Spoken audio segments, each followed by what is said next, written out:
Hello दोस्तों, कैसे हैं आप सब। एक बार फिर से स्वागत है आपका हमारे चैनल पे। दोस्तों, आज हम बात करने जा रहे हैं बेंगलोर सिटी की। बेंगलोर भारत की दक्षिणी क्षेत्र में स्थित देश का तीसरा सबसे बड़ा शहर है। पहले बेंगलोर को गार्डन सिटी के रूप में जाना जाता था, लेकिन धीरे धीरे यह सिलिकॉन वैली में विकसित होने के बाद रहने वालों के लिए देश में तीसरा सबसे बड़ा शहर बन गया। बेंगलोर में आईटी की वृद्धि ने शहर को एक नया रूप दे दिया है। केवल इन्हीं चीज़ों के लिए नहीं, बल्कि घूमने के लिए भी बेंगलोर काफ़ी अच्छी जगह है। मॉडर्न सिटी होने के साथ यह शहर की प्राचीन विरासत और वास्तुकला को भी प्रदर्शित करता है। यहाँ आपको गार्डन, म्यूजियम से लेकर मानव निर्मित संरचनाएं भी देखने को मिलेंगी। बेंगलोर में ऐसे कई आकर्षण हैं जो आपका ध्यान केंद्रित करते हैं। प्राकृतिक झीलों, मॉल, संग्रहालय, आर्ट गैलरीज के लिए यह शहर बहुत प्रसिद्ध है। तो चलिए आज की वीडियो में हम बात करेंगे कि बेंगलोर हमें कैसे जाना है, कहाँ घूमना है और वहाँ पर हमें कहाँ रुकना है। साथ ही साथ बात करेंगे कि वहाँ पर खाने के लिए क्या फेमस है। आज के हमारे इस वीडियो में मैं आपको बेंगलोर के बारे में विस्तार पूर्वक संपूर्ण जानकारी उपलब्ध कराऊंगी। तो अगर आपको भी बेंगलोर के बारे में संपूर्ण जानकारी चाहिए तो वीडियो को अंत तक ज़रूर देखिएगा। तो सबसे पहले हम ये जानते हैं कि हम बेंगलोर कैसे जा सकते हैं। बेंगलोर जाने के लिए हमारे पास 3 ऑप्शंस हैं, जिसमें से सबसे पहला ऑप्शन है बेंगलोर बाय प्लेन। केम्पेगौड़ा अंतर्राष्ट्रीय हवाई अड्डा भारत के सबसे व्यस्त और आधुनिक हवाई अड्डों में से एक है। यह देश भर में लगभग 50 गंतव्यों से जुड़ा हुआ है और 10 घरेलू और 21 अंतर्राष्ट्रीय एयरलाइनों की मेजबानी करता है। ये एयर इंडिया, कतर, अमीरात, जेट एयरवेज, एतिहाद एयरवेज जैसे कई प्रमुख एयरलाइनों को होस्ट करता है। बेंगलोर जाने के लिए हमारे पास दूसरा ऑप्शन है बेंगलोर बाय ट्रेन। बेंगलोर के 2 मुख्य रेल टर्मिनल हैं, बेंगलोर सिटी और यशवंतपुर जंक्शन।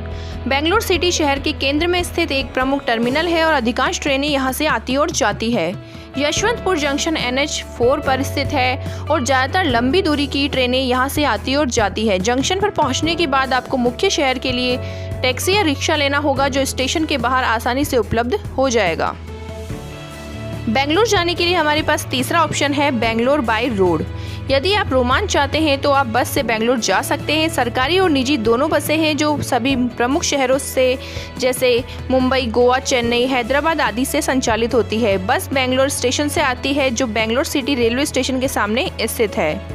इसके साथ ही मैं आपको कुछ ट्रेवल टिप्स देना चाहती हूँ। यहाँ की सड़कें काफ़ी व्यस्त और अव्यवस्थित है, इसलिए किसी भी डेस्टिनेशन पर पहुँचने के लिए समय से पहले निकले।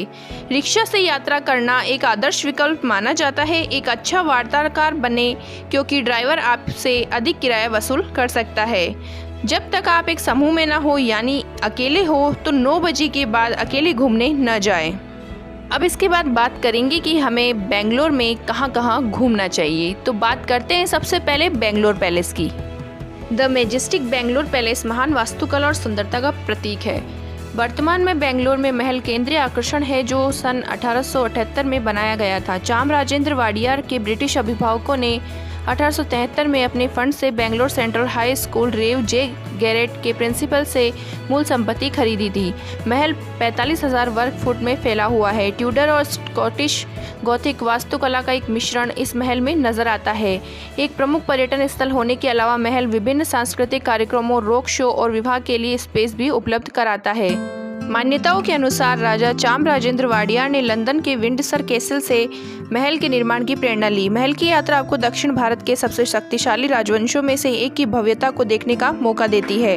हिंदी और अंग्रेजी दोनों भाषाओं में पैलेस के अंदर एक ऑडियो टेप उपलब्ध है, जो लोगों को इसके इतिहास को बेहतर ढंग से समझाता है। बेंगलोर पैलेस की खुलने की टाइमिंग सुबह 10 बजे से शाम 5:30 बजे तक है। बेंगलोर पैलेस की एंट्री फीस भारतीयों के लिए 230 रुपये और विदेशियों के लिए 460 रुपये है।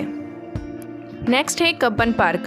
300 एकड़ के क्षेत्र में फैला कब्बन पार्क बेंगलोर के प्रमुख दर्शनीय स्थलों में से एक है, जो हरे भरे पत्तों से समृद्ध है। यह शहर का एक ग्रीन बेल्ट क्षेत्र है और प्रकृति प्रेमियों और शांत वातावरण चाहने वालों के लिए एक आदर्श स्थान है। लॉर्ड कब्बन द्वारा निर्धारित किए जाने के बाद पार्क का नाम उनके सम्मान में रखा गया था। यह 6000 से अधिक पेड़ों का घर है। प्राकृतिक दर्शनीय स्थल होने के अलावा शहर की कुछ प्रमुख संरचनाएं जैसे अटारा काचेरी, कब्बन पार्क संग्रहालय और शेषाद्री अय्यर मेमोरियल पार्क भी यहाँ स्थित है। कब्बन पार्क में एक और प्रसिद्ध आकर्षण द बेंगलोर एक्वेरियम है, जो भारत में दूसरा सबसे बड़ा मछलीघर है।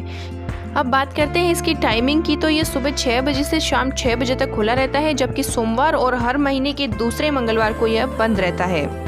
नेक्स्ट है हमारा लाल बाग। लाल बाग बोटानिकल गार्डन बेंगलोर में स्थित है और यह राष्ट्रीय और अंतर्राष्ट्रीय स्तर पर वनस्पति कलाकृतियों, पौधों के वैज्ञानिक अध्ययन और पौधों के संरक्षण के लिए प्रसिद्ध केंद्र है। लाल बाग शहर के मध्य में 240 एकड़ क्षेत्र में फैला है, जिसमें पौधों की लगभग 1854 प्रजातियां पाई जाती है। यह 1760 में हैदर अली द्वारा कमीशन किया गया था और उनके बेटे टीपू सुल्तान द्वारा पूरा किया गया था। उद्यान में फ्रेंच, फारसी और अफगानी मूल के दुर्लभ पौधे हैं और इन्हें सरकारी बोटानिकल गार्डन का दर्जा प्राप्त है। लाल बाग रोग, जो 3000 मिलियन वर्ष से अधिक पुराना है, एक प्रमुख आकर्षण है। लाल बाग वनस्पति उद्यान में दुनिया के दुर्लभ पौधों का सबसे बड़ा संग्रह है, जिन्हें लाल बाग बोटानिकल गार्डन की यात्रा में देखा जा सकता है। बात करते हैं इसकी टाइमिंग की, तो यह सुबह 6 बजे से शाम 7 बजे तक खुला रहता है और इसकी एंट्री फीस है 10 रुपये। नेक्स्ट है हमारा बन्नेरघट्टा नेशनल पार्क। बेंगलुरु से 22 किलोमीटर दूर स्थित बन्नेरघट्टा राष्ट्रीय उद्यान वनस्पतियों और जीवों का एक बड़ा उद्यान है। लगभग 104.27 वर्ग किलोमीटर के विशाल क्षेत्र में फैले इस राष्ट्रीय उद्यान की स्थापना वर्ष 1971 में की गई थी। इस पार्क के भीतर कई प्रतिष्ठान हैं, जिनमें देश का पहला तितली पार्क भी शामिल है। बात करते हैं इसकी एंट्री फीस की, तो भारतीयों के लिए इसकी एंट्री फीस है 260 रुपये और 6 और 12 साल के बच्चों के लिए एंट्री फीस है 130 रुपये। वरिष्ठ नागरिकों जैसे 60 वर्ष और अधिक उम्र के लोगों के लिए इसकी एंट्री फीस है 150 रुपये। विदेशियों के लिए एंट्री फीस है वयस्कों के लिए 400 रुपये और बच्चों के लिए 300 रुपये। नेक्स्ट है हमारा the innovative film city. Bangalore में the innovative film city Mysore के रास्ते में सिर्फ 40 किलोमीटर दूर बिदादी में स्थित एक भारतीय थीम पार्क है। बेंगलोर में सबसे लोकप्रिय पर्यटक आकर्षणों में से एक यह जगह लगभग 58 एकड़ भूमि को कवर करती है। इनोवेटिव फिल्म सिटी को 3 भागों में विभाजित किया गया है। यह मनोरंजन पार्क की सैर के साथ संग्रहालयों, वाइल्ड वेस्ट विंड और कार्टून सिटी का आनंद ले सकते हैं। बात करते हैं इसकी टाइमिंग की, तो यह सुबह 10 बजे से शाम 7 बजे तक खुला रहता है और इसकी एंट्री फीस है 600 रुपये। नेक्स्ट है हमारा उलसूर झील। बेंगलुरु की सबसे बड़ी झीलों में से एक उलसूर झील एक विशाल झील है, जो 50 हेक्टेयर के क्षेत्र में फैली हुई है। उलसूर झील का निर्माण सर लेविन बेंटम बोरिंग ने किया था, जो उस समय बेंगलुरु के आयुक्त थे। अपनी प्राकृतिक सुंदरता और शांत वातावरण के कारण उलसूर झील पिकनिक और प्रकृति प्रेमियों के लिए समय बिताने के लिए सबसे अच्छी जगह है। उलसूर झील में सबसे लोकप्रिय गतिविधियों में से एक नौका विहार है। नेक्स्ट है हमारा इस्कॉन टेम्पल। बेंगलुरु के राजाजी नगर क्षेत्र में स्थित इस्कॉन मंदिर भगवान कृष्ण को समर्पित एक विशाल टेम्पल है। मधु पंडिता दास के मार्गदर्शन में शंकर दयाल शर्मा द्वारा वर्ष 1997 में उद्घाटन किया गया था। एक धार्मिक मंदिर के अलावा इस्कॉन मंदिर एक सांस्कृतिक परिसर है, जिसमें श्री श्री राधा कृष्ण चंद्र, श्री श्री कृष्ण बलराम, श्री श्री निताई गौरंगा, श्री श्री निवास गोविंदा और श्री प्रहलाद नरसिम्हा की समर्पित देवियाँ हैं। मंदिर कृष्ण चेतना और प्रभु की जागरूकता के लिए सामुदायिक केंद्रों के कार्यक्रमों की व्यवस्था करता है। नेक्स्ट है हमारा नंदी हिल्स। बेंगलोर से लगभग आधे घंटे की दूरी पर स्थित नंदी हिल्स राजसी ट्रेकिंग डेस्टिनेशन है। यह एक नंदी के बेल जैसा दिखता है। योगा नंदेश्वरा मंदिर के दरवाजे पर नंदी की एक आश्चर्यजनक प्रतिमा है। धार्मिक स्थल होने के साथ नंदी हिल प्रकृति प्रेमियों के लिए एक रोमांच से भरी जगह भी है। नेक्स्ट है हमारा जवाहरलाल नेहरू तारामंडल। बेंगलोर में जवाहरलाल नेहरू तारामंडल शहर का एक लोकप्रिय आकर्षण स्थल है, जिसे Bangalore association for science education द्वारा प्रशासित और स्थापना की गई थी।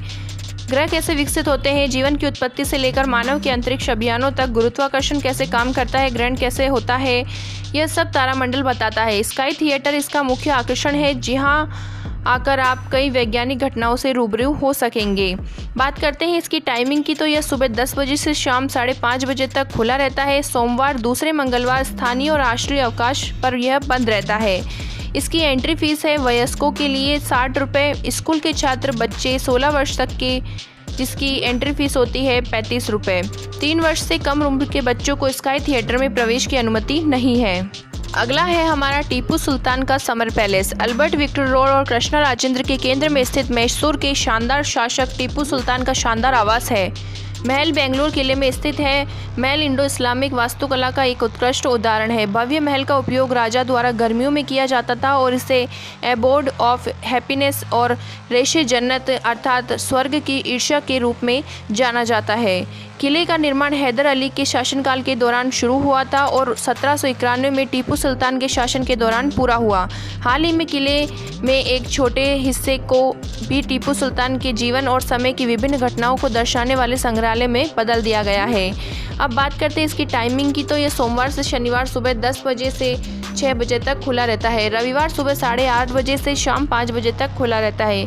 इसका प्रवेश शुल्क है भारतीयों के लिए 15 रुपये और विदेशियों के लिए 200 रुपये। अब बात करते हैं यहाँ रुकने की, तो यहाँ पर आपको अपने बजट के हिसाब से हाई बजट से लेकर लो बजट तक अनेक होटल्स और रिजॉर्ट्स मिल जाएंगे। आप अपने सुविधा के अनुसार यहाँ पर होटल्स का चयन कर सकते हैं। अब बात करते हैं यहाँ पर खाने की। मॉडर्न सिटी होने के नाते यूँ तो बेंगलोर में खाने को कई विकल्प है, लेकिन यहाँ का ट्रेडिशनल फूड उडुपी और इंडियन डिशेस है, जिसमें डोसा, इडली, बस्सी, बील भात, पोंगल, उत्तप्पू जैसे कई व्यंजन का स्वाद आप ले सकते हैं।